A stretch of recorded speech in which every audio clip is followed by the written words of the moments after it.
Welcome to the Abington Affordable Housing Trust Fund Committee, Monday, February 10th, 2025, 5 p.m., Abington Town Hall, Buckley Room. And we'll start with the Pledge of Allegiance. I pledge allegiance to the flag of the United States of America and to the republic for which it stands, one nation, under God, indivisible, with liberty and justice for all. Okay, Suzanne, have you done minutes, or do you have minutes available for us? I have to apologize. I blurped this month, and I started writing them out, and then I blurped tonight. So I will have them ASAP to you. I apologize. Yeah. Well, it's nothing like having a gun to your head. We got that message from Scott as far as doing the annual report. Oh, that's true. You did a great I job. wrote that that morning. I wrote my church council minutes, and I wrote that last Tuesday. Okay, so no minutes.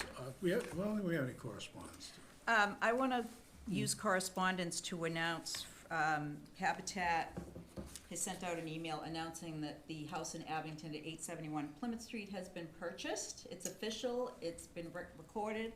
So I just wanted to read what their email says. See you soon in Abington. South Shore Habitat has purchased a home in Abington, our third project in the town. Some people don't realize that we do more than just build new homes. We also rehab older ones, preserving and creating new affordable housing. Stay tuned in the coming months for more details. A warm thank you to the Town of Abington and to the Town of Abington Affordable Housing Trust for their generous support of this project.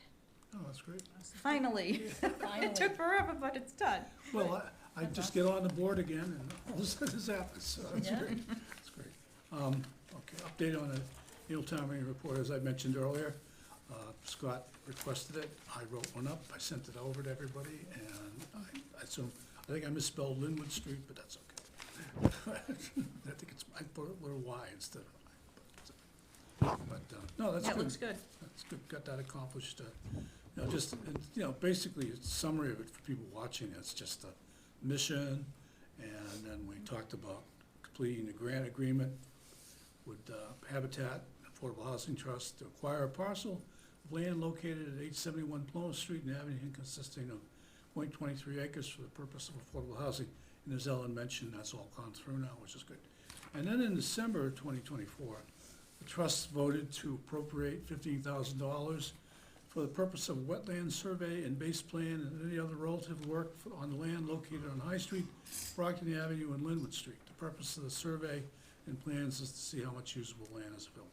And I also did a tribute to Ken Coyle for his long time service to the board and stuff like that. I just wanted folks to know about that. Good.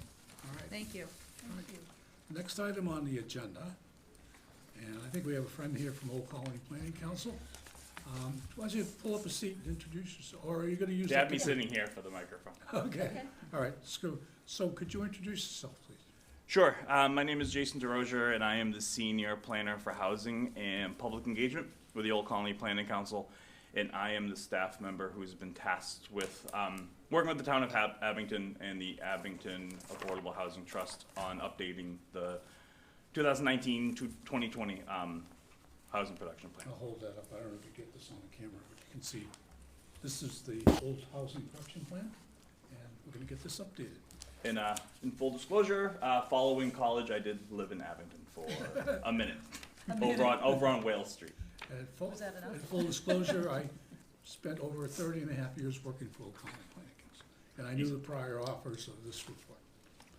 Okay, so I guess, James, we're going to talk about the goals and priorities for the new Abington housing production. And I think we have in front of us page 16 from the other report, affordable housing goals and strategies. Mm-hmm. And I'm looking at this, and we created a affordable housing trust, and it's also to meet and maintain the 10% state mandate for affordable housing. And I think that's what, but anyway, I'll let you take over and talk. Yeah, so there's a lot in here, but what I was interested in hearing from you all this evening, specifically from this housing production plan, what are some successes that came out of this plan? I think the establishment of the Affordable Housing Trust is a check in that box. So you're sort of, you did what you needed to do there, and allows you to sort of do all the great work that you're gonna do over the next 5 years and beyond with the updated or revised housing production plan.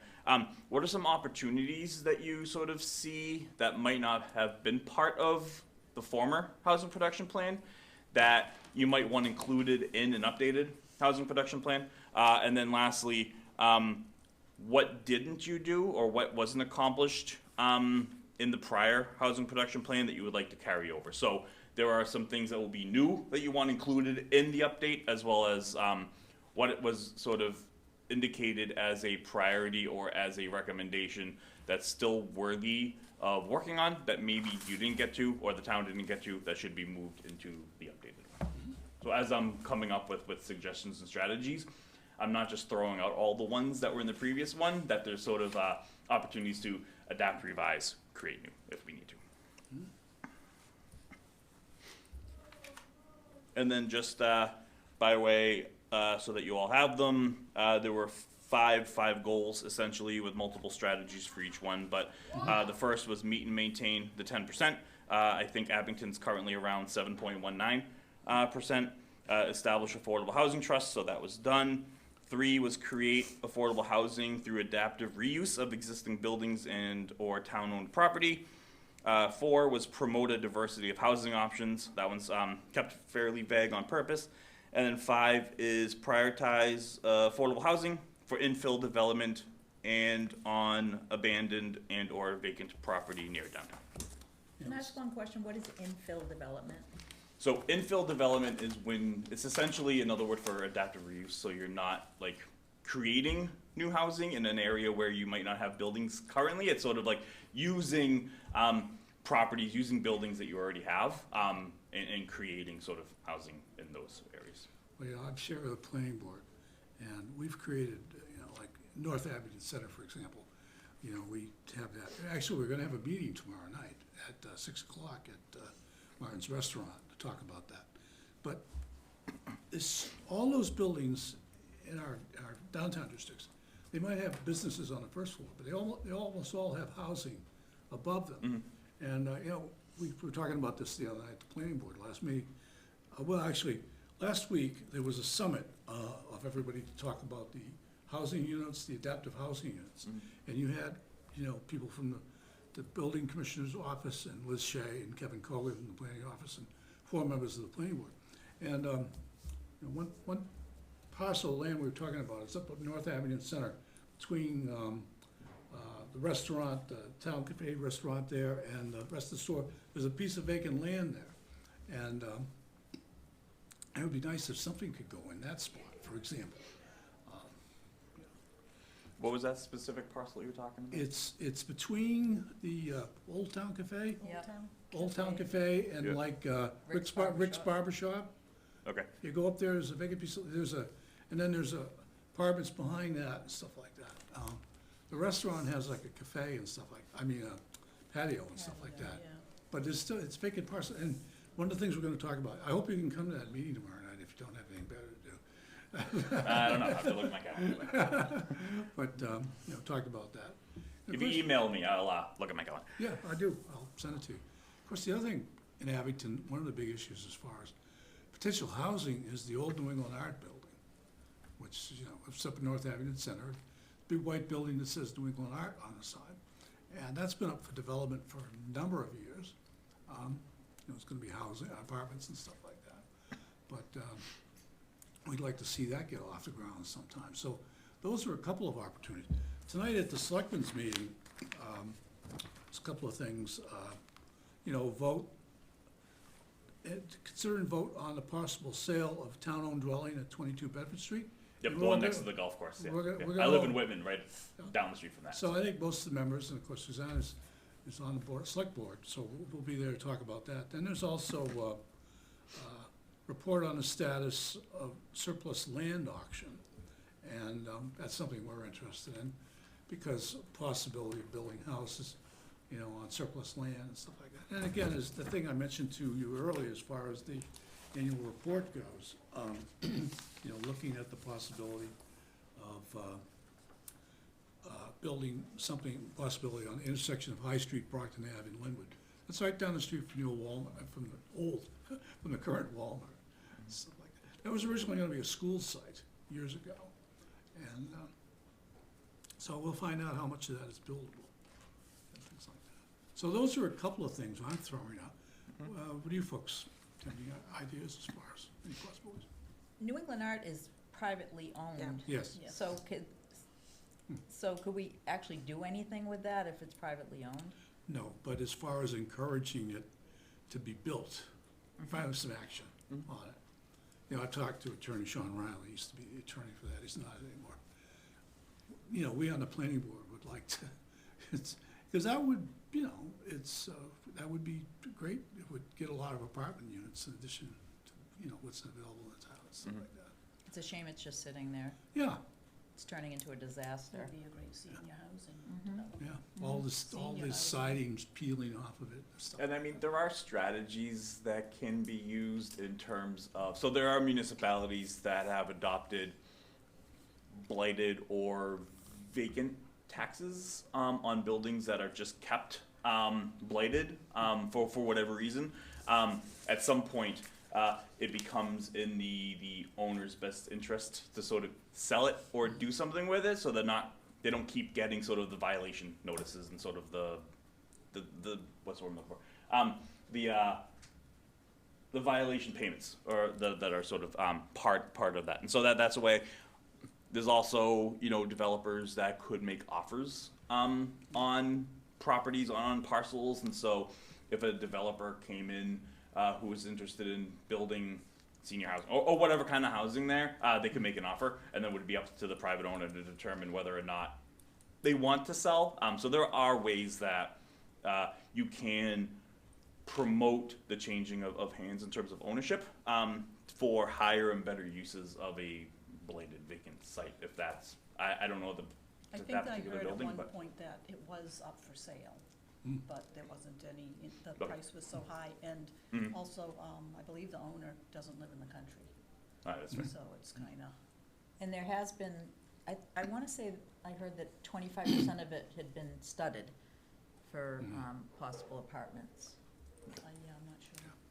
And then, of course, there's I the believe north, that's what north and the center comment, schools, but too. then, Yep. there were issues, with the building department. They didn't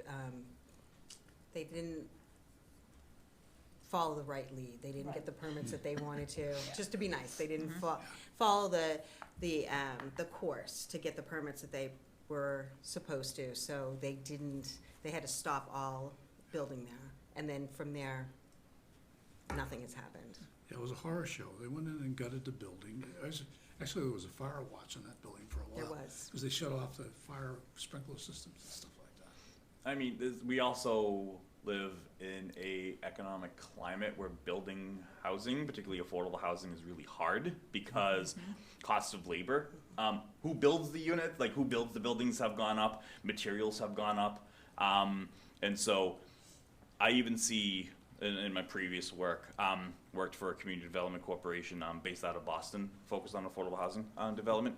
And there were projects that were permitted during the early stages of COVID that are still like, there's foundations in the ground because development costs have shot way up. So it's a reality, I suppose, of sort of the housing market that's really hard to build right now, specifically affordable housing.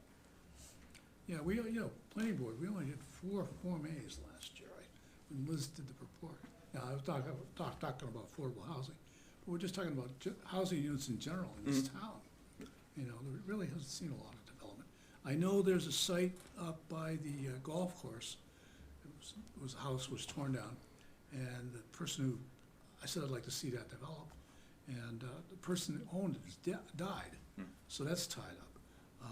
They just did they're doing a couple of duplexes on Bedford Street, but finally getting off the ground, the foundations. Again, it's not publicly owned, but there just hasn't been a lot of home building in Abington, and I've been on the planning board a long time. It's just, we really haven't seen much.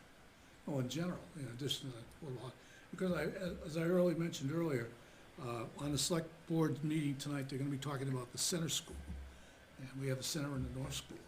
So, those were WPA built buildings in the Mhm. thirties, asbestos issues and stuff like that.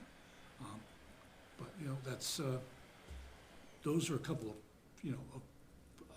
public properties. And, I'm just thinking outside the box, but the town has broken ground on the new highway and police station complex, by the existing police station. Mm. And you go by there, they're digging, the first thing they're gonna build is a salt shed. But, that's gonna give, two police stations, or two fire stations rather, are, gonna be up for redevelopment. Mm. And the, so that's more public land potentially for sale down the road, and potentially conceivably that could be used for housing down the road. Of course, they're granted on one of them's on Route 18, but, you can't rule out housing on Route 18. It's a busy road, but it's, on a main road to the Weymouth train station, for example, and stuff like that. But, so I think there's some possibilities. And, I'm really curious tonight, to learn at the select board meeting about the surplus land auction. And find out, if we get a list of those properties, that would give us an idea of possible sites for housing. I haven't heard anything about surplus land. They had that auction a few years ago. Yeah. And they sold Yeah, but since then, this Few is the pieces first of I land. heard. It took a couple of years. I know that it was town vote a couple of times just to get it, finally, the ball rolling. I don't remember, I think there might have been like maybe 4 or 5 properties that were auctioned. They took some off that were landlocked, some were just wetlands, so.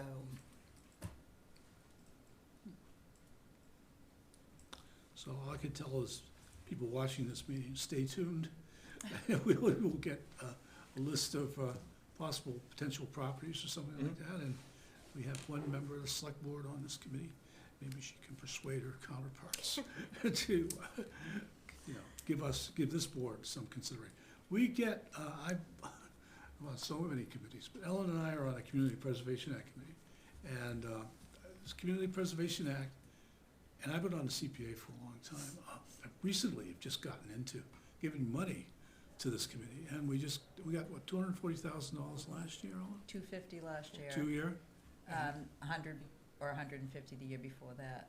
And we're getting 240 this year. 250. 250 this year, yeah. right.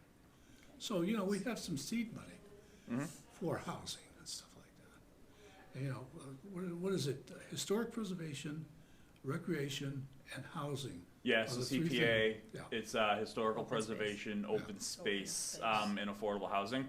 yeah. The legislation that established CPA requires municipalities to spend at least 10% on each of the buckets, and then it's up to that municipality to determine how the remaining 70% is distributed across those buckets. So a lot of the communities, I believe, within sort of the Old Colony region probably use a majority of their sort of excess funds, that 70% towards open space. So some might use it for historical preservation. Others might use it for housing. So it all depends on what your specific and targeted needs are in a specific Ellen and I have been on the municipality. CPA for a long time. Parks and Recreation. That's what the greatest focus was, a little bit of historic preservation. But there's we have so many needs in this community.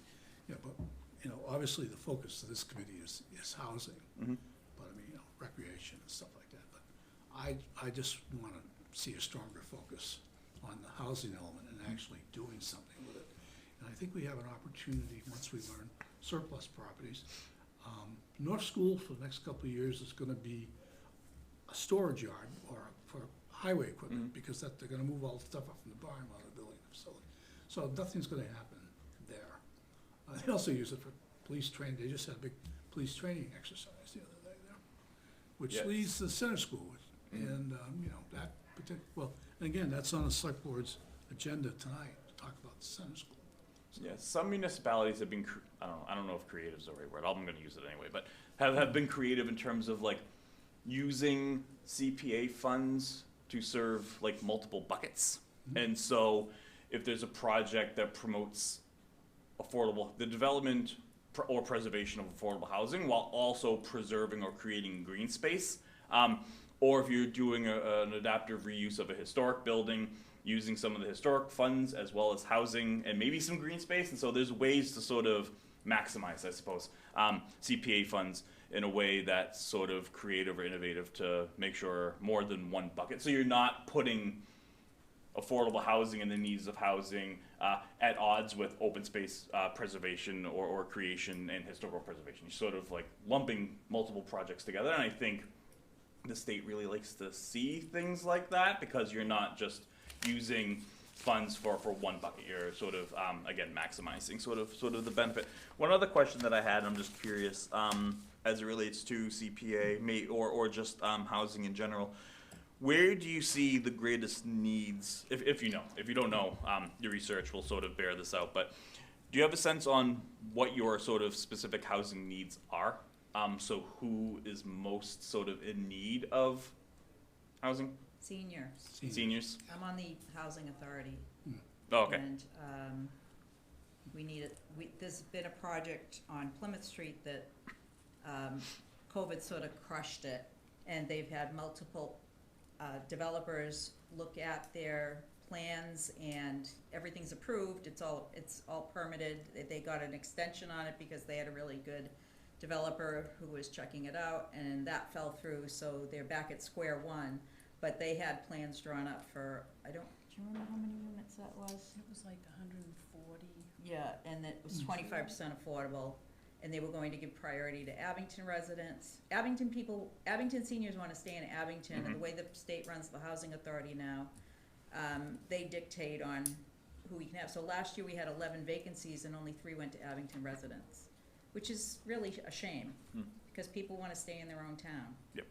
So for me, that's the highest. That development, it was over 55. Yes. So it's not subsidized senior housing. Right, No, it's just that's It's over correct. affordable. 55. Yeah. It's just affordable. Okay. So- Do you know where on Plymouth Street that 1015. was? 1050. Thank you. Yeah, Abington, I mean, it's an incredibly expensive place to live. I mean, you know, I've lived here all my life, and I know what I paid for my house a million years ago, and I know what it's assessed at now.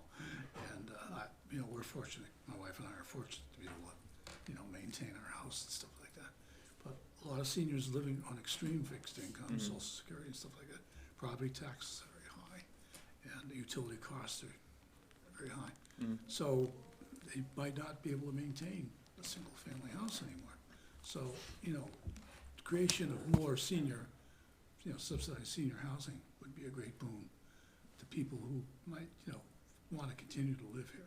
You know, we have the dial-a-bat service and stuff like that, so there's bus services with seniors and stuff like that. We have 2 supermarkets and stuff like that. Do you see subsidized specifically as a need, or is this like subsidized and like And. market, And. whatever? Subsidized, yeah, Okay. yeah.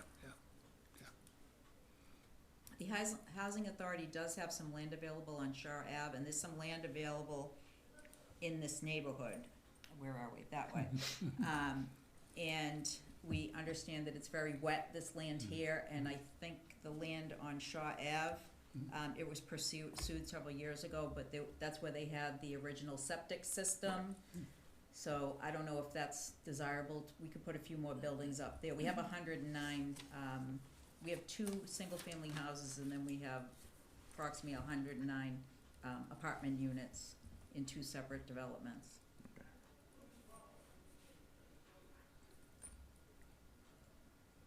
Do you see any sort of populations that are not served, I suppose, by the current housing opportunities other than seniors, or is seniors the sort of the population that rises to the top as far as you can tell? Probably first-time home buyers, First time homebuyers. yeah. I agree. I mean, that's across the board, the first-time Yeah. home buyers, across, Oh, yeah, in this environment, you know? But it is difficult in Abington. yeah, it is, there isn't a lot that's, There's not a lot of affordable housing Anywhere. anywhere. Now. Well, Yeah, yeah. It's awful. Well, Brockton used to be affordable, and now that's gone Yeah. crazy too. The smaller starter homes don't really exist anymore, or they're just, if they are, they're just, the prices are so high. They're getting Just- 500,000 for a Campanelli. It's Yeah. just, Yeah, it's so, insane. and a lot of the smaller houses, they're not even the starter homes anymore, they've added second floors, they've added additions, so they've just, Well, I'll give you an example. On Lincoln Street, near me, there was a small, single-family house. And developer bought it, tore it down, and it's a beautiful house now. I know what you mean. Yeah, I think Glenn pointed Yep. that. But it was a nice house, and could have been a nice house, but, you know, obviously, he saw an opportunity to make some money and took it. So from what you said earlier, it seems like the Affordable Housing Trust does have some money that you have available. Have you sort of thought about what you would like to prioritize that money for? Well, we had done community outreach on Center School, and we had a Zoom meeting, we had breakout rooms, we paid a consultant to help us with that. And then, what happened with that was, we have some plans drawn up for Center School as Okay. well. I don't know if you knew about that, Bruce. I have them. And then, it was determined that a developer would probably not be able to make enough money by buying that one building. Yep. So then the idea was to combine it with Center School. There were also water issues, we had a water moratorium. So then the North School came into it, and the plan was to do it together, and then the whole DPW thing came up, so now the North School can't be sold right now. Okay. So we were told it was gonna just be put on hold, and now the selectmen are interested in selling the Center School. They're combining the two, Yep. center and north, to make it more attractive. Okay. And the reason I ask that is because there are affordable housing trusts that have used housing trust funds to provide down payment assistance or buy down assistance programs for first time home buyers, because that was something that was specifically mentioned. So if you have folks who complete a first time home buyer program, or sort of like series of classes, they then get a certificate and then they're eligible to apply for down payment assistance. And so it depends on sort of the breadth of the depth of assistance you want to provide. You could probably provide a little more what's the word I'm looking for? Down payment assistance than you could like buy down, right? Because in order to buy down a property would take more resources to make it affordable than maybe provide some funds that they can then mix and match for down payment assistance, because there's other down payment assistance programs that they could apply to. So that's just one strategy that can be used to promote, I suppose, first time home buying. And then you can sort of prioritize or require funds are used to buy homes in Abington. That can be a contingency on it. Like I said, many municipalities use that. And when I do the update, I will provide many links and many resources to all of these sorts of opportunities. There's one other question that I had, but We did talk about the first time home buyers and down payment assistance, but we felt, when we had talked to Judy Barrett, the consultant, she said, don't try to do too many things all at once, and at Yep. that time, our focus was Center School Yep, yep. and North School, Yep. so, it sort of got put on the back burner.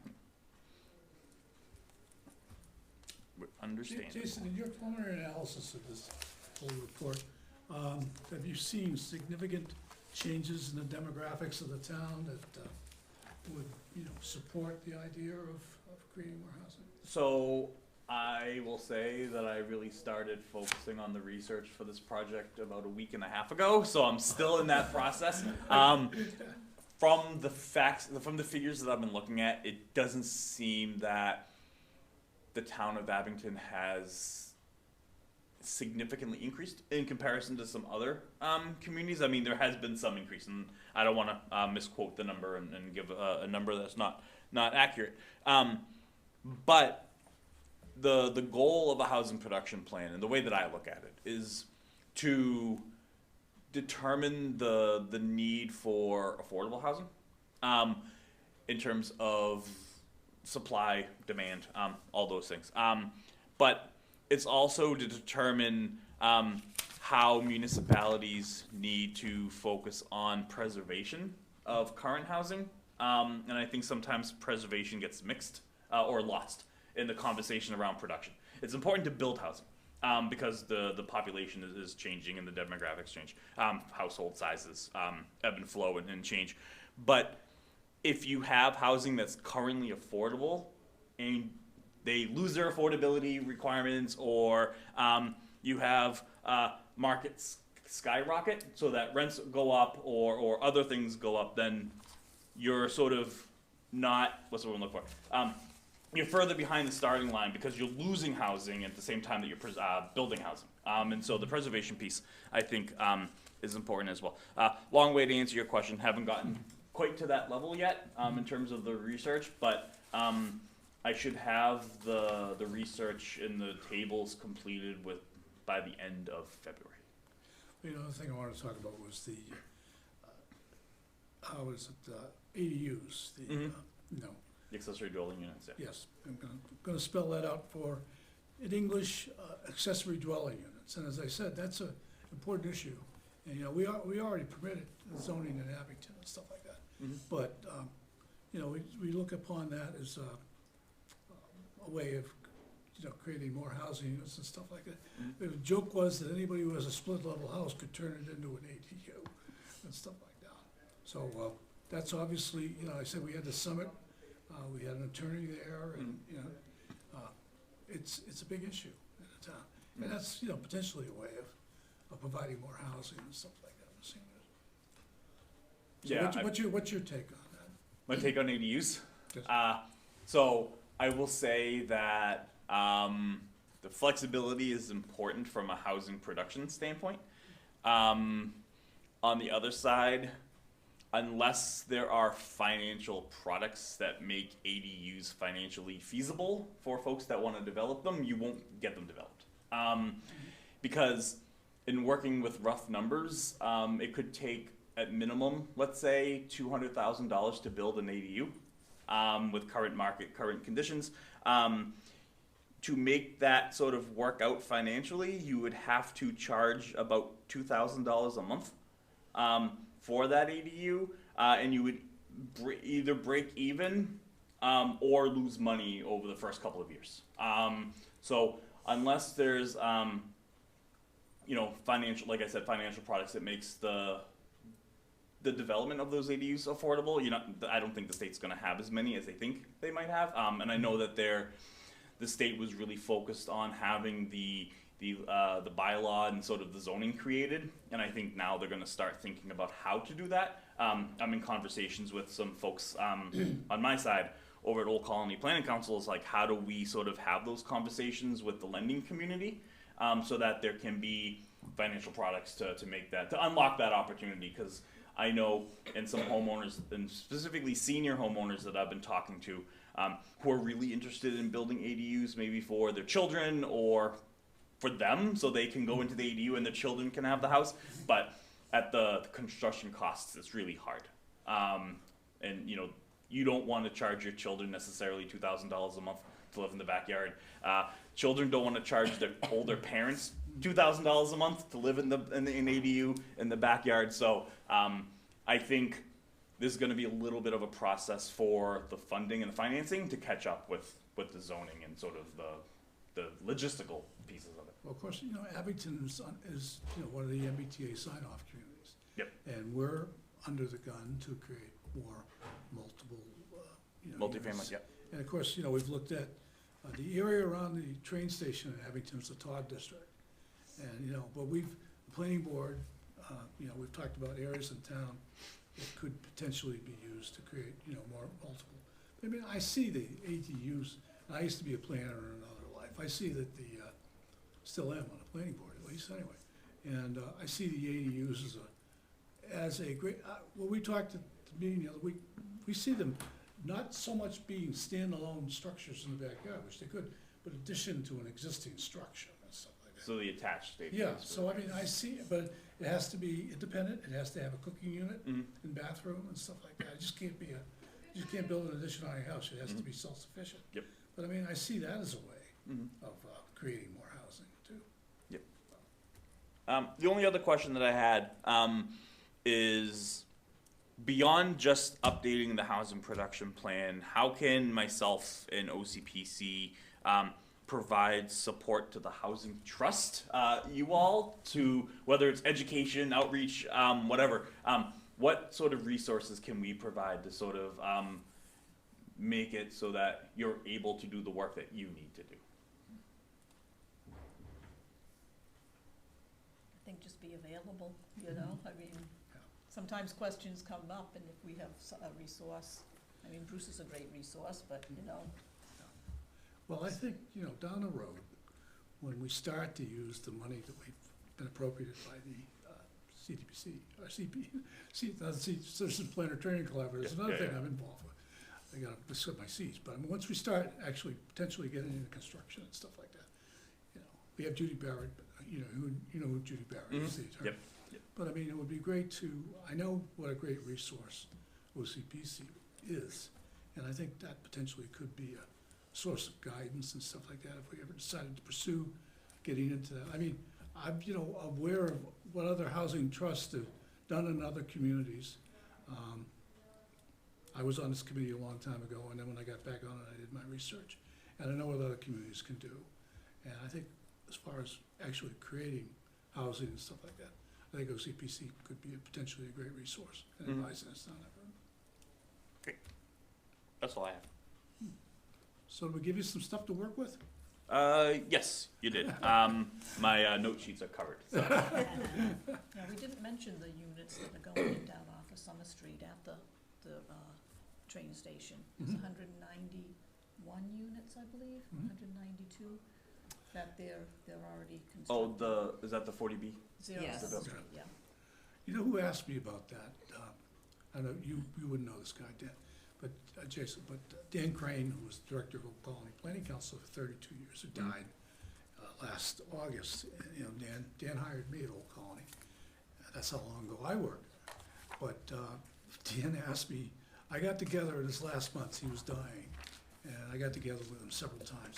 And the first thing, he always asked me, how's Zero Summer Street coming along? Because Dan was the town planner here in Abington too for a while and stuff like that. And Dan was a tremendous resource. I know the select board had a moment in his memory.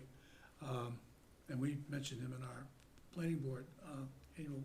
But Dan, did the master plan and open space and recreation plans and stuff like that. So I wish Dan was still here. He had a good life. He was 88 when he died. But, and he was my mentor in planning. But I just thought I'd throw that out, that Dan wanted to know how it was going on. Because it's Yeah. been going on for a long time. Mhm. It hasn't been built. And I should probably mention that I have obviously the previous housing production plan. I also have a copy of the Affordable Housing Trust strategic plan, the 2024 to 2026, which Judy Barrett worked on.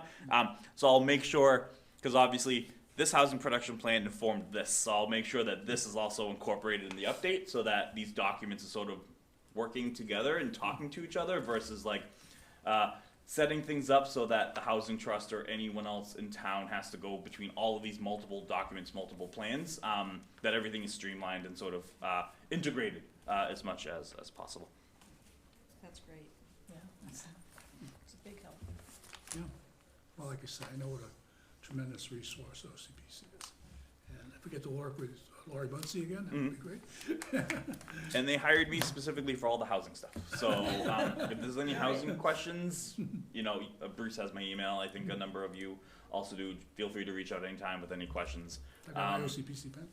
I have people emailing me all the time with questions around ADUs, MBTA communities, other zoning related questions. So however I can be of help, don't hesitate to ask. Yeah, I Thank you. think Thank this is, you. it'd be nice to have a link to OCPC. Jason's in the minutes, so if this, gets out there and stuff like that. And I'll probably be talking to Rick Collins after this meeting, and we'll talk about this. I'm sure he'll probably be at that meeting next door. Rick is on the planning board.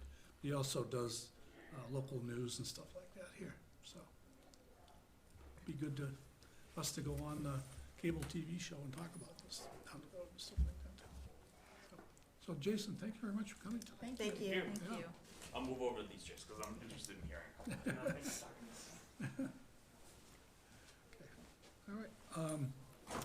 So again, that was discussion of goals and priorities for the housing production plan. As far as update on the North and Center School, I guess we'll learn that tonight when we go to the select board's meeting. They have on the agenda, it says, I'm trying to read it again. Let's see, where's it? Anyway, something about Center School here. Yes. Number 6. Number Number 6. 6. Report status of Center School RFP, so it'll be good to get that. Be interesting, I should know this, because I'm really, but, well, it says report on potential commercial development at Southfield. But I wonder if the portion that is in Abington has any possibility for residential development. Suzanne, have you seen that from select board briefings on that project? No, we're looking into it now. I know that we as Abington, need more commercial, just for the tax base. They're also trying to figure out water between the 3 towns, the responsibility through the 3 towns that own every piece of that. So it's still up in discussion. Is there a potential that we could put affordable housing in there? Absolutely, but we have to figure out how much land that is actually buildable, what is the parameters. Like I said, I think, and I can't say for everyone on the board, but I think to put commercial there is a little bit more of a priority. Yeah, well, we need to enhance the tax. And I base. could be totally wrong, so there's that. So, Wasn't there just a meeting recently about that? Maybe we're getting the updates on it. they were getting updates for it, but I think the discussion tonight will be what all the information came on Okay. what we're gonna be doing. I think the biggest thing is, there was meetings with the superintendent of water, trying to figure out, to bring more water into this area, not so Yeah. much Abington, but into all the way down to the base. So that's up for discussion too. Okay. And it's a long process and a long plan. They're looking at 5 years Mhm. to bring that water in. Oh, I'll tell you, I was on the reuse committee of that, It's and a we're lot. Old Colony Planning Council, such a long process. First it was save the base, and then it was the Right. proposal for the Mills Ball, and then Wasn't we've there gone a through several transfer developers. station at one point? This is before Yeah. my time. Wasn't, I Yeah. remember hearing about a transfer station. Yeah, that was voted down. There, and Yeah. there's a lot, and Yeah. now it's time to kind of, like everything, Mm. let's move forward. Let's not just leave it there. There was a proposal years ago, Borson Newsom Company, they were gonna build a giant rubbish transfer station off, near the train station. And I remember going to town meetings and people bringing rubber rats to it and all that. Oh, at the old drive-in. Yeah, well, no, this is down by the water department, the offices down there, what's the name of that street? Progress Street? Yeah, well, near you. Yep. Yeah, and Oh. there's, Summer Street. they built a 40B development in there and stuff like that, apartments and things. That is a 40B development, believe it or not. Oh, the Woodlands? Yeah, Oh, Yep. yeah, okay. so I have been around for a long time. Like, where is it? But, so that's a 40B, believe it or not. Yep. And again, we mentioned, the CPA voted last week to appropriate $250,000 for the housing, which still has to be voted on at town meeting, which is April 7th. And, hopefully that'll we have a bunch of really good projects on that, but I was, Ellen and I, we're very happy that the committee, vote to continue to support housing. Having the strategic plan has helped immensely. Yes, I think that's why we didn't get the full amounts the prior years. But when they saw the strategic plan, they realized that we really had a plan in place to, do things. Jason, do you have a copy of that strategic plan? Yes, I have it right here. Okay. Yep. He said he was gonna integrate. So our new potential member, what do you think of all this? I guess I have a question. Well, could you come up, sit up here and? I You guess. have to Identify get a mic in yourself, front please. of you. Here. I don't think That's that one's all. on. You just hit the button on the back. Okay. And just state your name and address. Mike Lavery, 238 Washington Street. if someone was trying to get involved in a committee like this and they wanted to get information on affordable housing and where, like, you know, get a head start before I possibly get the position, where would you suggest that I? Alan Delaney. Okay. Oh, perfect. There you go. Yep. Okay. I had that waiting, I was like waiting for you to finish Well, that. you could probably, Thanks. we could give him a copy of the, strategic plan. Yeah, if there's copies of anything like that, I would Yeah, love to. I'm already making a list for you. Oh, perfect. Thank you. That's all I have. Thank you. Thank you. Thanks for your So you interest. can get Yeah, that. of course. You get that. Yeah. This committee has had more members in its time and less members. It's Yeah. ebbed and flowed. But I think, I think now we really have the potential to, do some things inside. And hopefully in our report next year, we'll be able to say that we, did something, Yeah. broke some ground, so. It seems like everything's headed in the right direction. That's if all federal funding for all projects as it got along, but we don't talk about that. Yeah. So does anyone else have anything else they want to talk about tonight? I don't. I don't think so. Okay, could we have a motion to adjourn? I make a motion. Second. All those in favor? Aye. Aye. Aye. Thank you, everyone, for watching. Thanks for Okay, coming. that's my next one. Thank you for We're coming. going to.